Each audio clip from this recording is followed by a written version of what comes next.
মসজিদে রাজনৈতিক কর্মী সম্মেলন, রাজনৈতিক দলের উদ্যোগে কোনো ধর্মীয় আমলের প্রতিযোগিতা, মসজিদের মেম্বার থেকে দলীয় বক্তব্য প্রচারকে কেন্দ্র করে নানা সংঘাতের সৃষ্টি হচ্ছে। আর সংঘাত থেকে রক্তাক্ত হচ্ছে আল্লাহর ঘর মসজিদ। মসজিদ কেন্দ্রিক রাজনৈতিক উদ্দেশ্য প্রণোদিত আমল বা কর্মসূচির ফলে মুসল্লিদের মাঝে সৃষ্ট এমন রাজনৈতিক দ্বন্দ্ব মসজিদে ইবাদতের পরিবেশ নষ্ট করছে।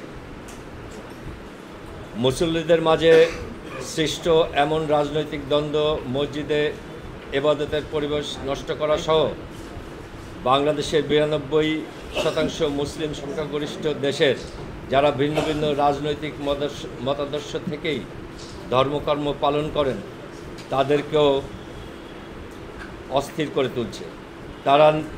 জনগণ তার নিজ নিজ দলের অবস্থান থেকেই আল্লাহর প্রতি আনুগত্য করে নামাজ পড়েন, মসজিদে সবাই মিলিত হন।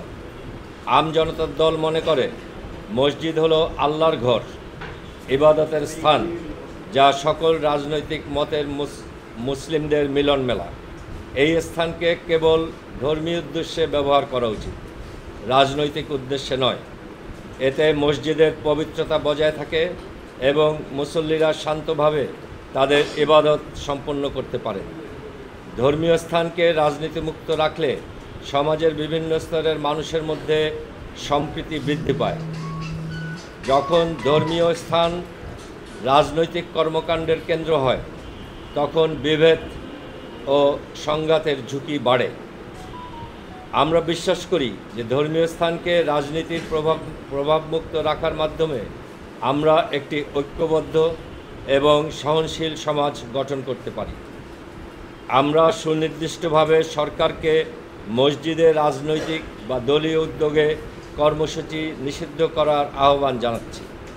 আমরা সকলের প্রতি আহ্বান জানাচ্ছি, মসজিদ ও অপরাপর ধর্মীয় স্থানকে তার নিজস্ব মর্যাদা ও পবিত্রতা সহকারে ব্যবহার করুন। রাজনৈতিক কর্মকাণ্ডের জন্য নির্ধারিত স্থান ব্যবহার করুন। এর মাধ্যমে আমরা আমাদের সমাজকে আরও সুন্দর ও শান্তিপূর্ণ করে তুলতে পারব। ধন্যবাদ আপনাদের সবাই।